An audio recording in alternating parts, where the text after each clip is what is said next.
처음에 부모가 간 이제 문제가 생겼는데 자녀도 간에 좀 문제가 생겼어요. 손주가 역시 간 독성이 그대로 나타나는 것이 밝혀졌습니다. 그렇기 때문에 최대한 노출이 안 되게끔 각별한 주의가 필요한 건 확실하고요. 미국에서는 특정 식용색소를 금지시켰습니다. 바로 많이 노출됐을 경우에는 실제로 아이한테 중금속 중독이나 카드뮴 중독이 아이들의 건강에 미치는 영향은 무엇인가요? 중금속 종류 참고로 많은데 중금속에 대한 연구는 지금도 지속적으로 이루어지고 있는 추세라고 보시면 되고요. 일단 중금속 중에서 대표적으로 카드뮴 같은 경우는 최근에 동물 실험 결과가 충격적이었습니다. 올해 어떤 결과가 있었냐면 어떤 그 쥐한테 먹인 거예요. 카드뮴을 노출시켰어요. 그 다음에 이제 교배를 시켜서 또 애가 나옵니다. 근데 애가 그 자녀가 그러니까 일단 처음에 부모가 간 이제 문제가 생겼는데 자녀도 간에 좀 문제가 생겼어요. 그 다음에 그 상태에서 다시 교배시켜서 또 낳았더니 어떻게 보면 손주인 거죠. 손주가 역시 간 독성이 그대로 나타나는 것이 그러니까 세대 간의 독성이 이어지는 것이 밝혀졌습니다. 그렇기 때문에 이런 카드뮴에 최대한 노출이 안 되게끔 각별한 주의가 필요한 건 확실하고요. 그 다음에 또 중금속 중에 대표적인 게 납이라는 게 있는데 중금속 납이 신경계 독성을 유발한다고 알려져 있는데 그래서 뭐 인지기능 저하랑도 관련이 있다라고 알려져 있는데 심지어 아이들 성장기 아이들한테도 요즘 ADHD에 유발할 수 있다라고 알려졌습니다. 그만큼 최대한 이런 중금속들의 노출을 최소화하는 게 가장 중요하다고 보시면 되겠습니다. 미국에서 최근 어린이의 과잉 행동장애 원인으로 지목하여 금지 추진 중인 식품 첨가물은 무엇인가요? 참고로 미국에서는 특정 식용색소를 금지시켰습니다. 금지시켰고 근데 우리나라는 아직 그냥 기준치만 정하고 그냥 써도 된다라고 하는 게 있는데 바로 식용색소, 적색염료 3호입니다. 우리는 보통 화구조 복잡하고 이름이 복잡하니까 그냥 간단하게 이런 식용색소들은 막 이렇게 1호, 2호, 3호 뭐 이렇게 하거든요. 근데 그 적색염료 3호가 실제로 미국에서는 이제 금지, 정확히 따지면 캘리포니아 주에서 금지하게 됐는데요. 근데 그 이유가 이것들을 이제 많이 노출됐을 경우에는 실제로 또 아이한테 어떤 뭐 주의력 결핍 장애 등이 일어날 수 있다고 이제 밝혀져서 그런 것도 이제 금지했거든요. 근데 우리나라는 아직까지 지금까지 데이터들을 봤을 때 기준치만 정해서 관련될 것 같다라고 한 상태입니다. 근데 이런 독성 결과도 계속 쌓이다 보면 우리나라도 언젠가는 좀 막 이런 규정을 조정하지 않을까라고 좀 예상을 해봅니다. 그렇기 때문에 현재로서는 뭐 무조건 약간 불구스름한 기운이 보이는 건 먹지 말아야 된다 이렇게 보긴 좀 어려운 건 사실입니다. 좀 더 그건 좀 시간이 지나서 독성 결과 좀 더 지켜본 다음에 판단할 필요는 있겠습니다. 그 대신 너무 지나친 섭취는 너무 인공색소 너무 많이 들어가 있는 그런 너무 색깔이 선명한 그런 것들은 조금 너무 과한 섭취는 좀 조심할 필요가 있겠다라고 보시면 되겠습니다. 아이들이 사용하는 3D펜 등 일상생활에서 발생하는 미세 입자와 화학 물질의 위험성은 무엇인가요? 지금 3D펜 정말 아이들이 많이 사용하고 있는데요. 기본적으로 3D펜의 원리가 뭐냐면 그 안에 필라멘트라는 게 있어요. 이제 플라스틱 필라멘트가 있는데 거기에 이제 열을 가하는 거죠. 열을 가면 순간 녹이면서 작품을 만들 수가 있는 건데 문제는 이제 실험 결과입니다. 실험을 해봤더니 그 필라멘트가 순간 열이 가해지면서 순간 이게 작은 미세 입자 형태로 공기 중으로 방출된다는 게 밝혀졌어요.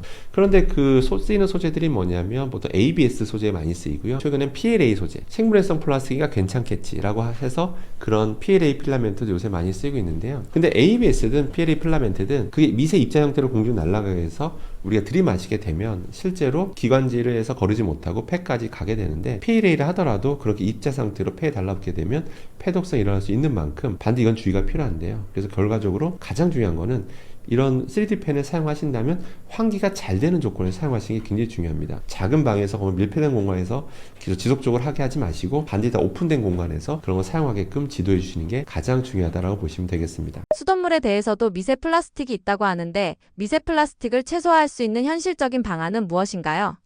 수돗물에서도 미세 플라스틱이 나오긴 하는데 페트병 생수보다는 적게 나옵니다. 그렇기 때문에 수돗물이 상대적으로 괜찮다고 볼 수가 있는 건데요. 그런데 수돗물 같은 경우는 이제 아무래도 수돗물 자체의 수준은요 정말 세계적인 수준입니다. 다른 나라에서 지금 미국에서조차도 그런 데서도 검사 안 한 항목까지 우리는 더 추가적으로 검사하기도 하고요. 근데 문제가 있죠. 수돗물 같은 경우는 수돗물은 정말 깨끗해요. 정말 괜찮은 편인데 문제는 여기가 수송되는 과정에서 여러 가지 상하수도관을 거치잖아요. 근데 상하수도관이 깨끗하면 상관이 없는데 정말 노화된 게 너무 많습니다. 그래서 여기저기서 막 농무 사건도 많이 터지잖아요. 농무 사건은 지금도 진행형입니다, 여러분들. 그래서 그러다 보니까 우리가 마실 수 있는 수돗물의 그 상태는 집집마다 상태가 다 다르다는 거죠. 심지어 같은 동에 살아도 다 달라요. 같은 동에 살아도 아파트나 뭐 이런 주택의 노후화된 정도도 다르잖아요. 그러니까 실제 수돗물의 수리 상태는 다 다르다라는 걸 일단 기본적으로 기억을 하셔야 됩니다. 그래서 그 지자체 연락하시면 상하수도 사업본부에서 와서 실제 수질 검사도 해줍니다. 집에 와서 해줘요. 검사해서 안전한 상태인지 여부도 판단해 주니까 그것도 확인해 보시는 게 좋고요. 그래도 좀 찝찝하시다. 좀 우리 집 상태 처음에 녹물도 나오는 수준이다 수돗물. 근데 그런 건 마시기 좀 그렇잖아요. 그렇기 때문에 그때는 기본적으로 정수기를 활용하시는 게 현실적인 전 대안이라고 봅니다. 근데 정수기가 기본적으로 역삼투막이 그 장착된 정수기를 활용하시는 게 제일 좋습니다. 근데 역삼투막이라고 하는 게 원래 효능이 되게 좋아요. 얼마 좋냐면 바닷물을 통과시켜도 물만 나와요. 그러니까 해수 담수할 때 쓰는 기술일 정도로 그 역삼투막이 굉장히 대단한 기술이에요. 그런데 그러니까 어떨까요? 역삼투막 쓰면 되게 답답해요. 왜냐면 해수 담수할 때도 기본적으로 바닷물 고압으로 밉니다. 왜냐면 물을 노출시키면 물이 안 나와요. 그러니까 고압으로 밀어줘야 되거든요. 그러니까 가정 정수기에서 그런 식의 개념을 쓰면 당연히 물이 조금 나오겠잖아요. 그러니까 저수조가 보통 다 있어요. 그런 역삼투막 기반의 그런 것들은 저수조가 있다 보니까 한 번에 이제 그런 것도 답답해하는 분들이 있어요. 어느 순간 되면 물이 안 나오기 시작하고 막 어떤 거는 했는데 계속 나와야 되는데 안 나오는 거예요. 안 나오니까 저수가 물이 다 빠졌다는 얘기잖아요.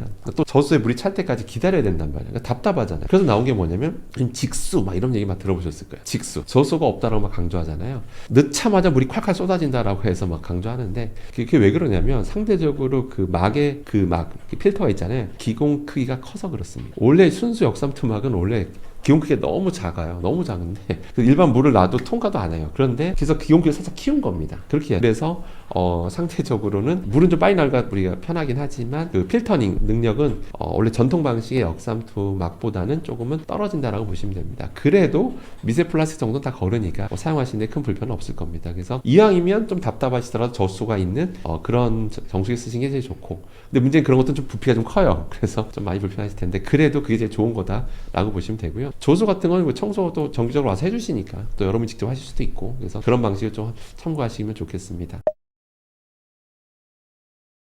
네, 안녕하세요. 저는 생명대학교 화학에너지공학과 강사 교수라고 합니다. 만나서 반갑습니다. 제가 개인 유튜브 채널도 운영하고 또 여러 유튜브 채널 나와서 여러 가지 어떤 주의사항에 대해서 알려드리고 있는데요. 그러다 보면 많은 분들이 아니 뭐 이것저것 따지면 어떻게 사냐, 뭐 불안하다, 다 위험한 거 아니냐 이렇게 하면서 또 너무 또 우려하시는 경우들 보게 되는데 전혀 그런 게 아닙니다. 제가 알려드리고 싶은 거는 기본적으로 주의사항입니다. 모든 건 기본적으로 위험성을 안고 있지만 주의사항만 잘 지키면 거꾸로 위험한 건 하나도 없습니다. 제가 단정지어서 말씀드리는데요. 주의사항만 잘 지키면 위험한 건 하나도 없기 때문에 제가 알려드리는 주의사항 잘 참고하셔서 건강한 생활을 영위하시길 바라겠습니다. 이상입니다.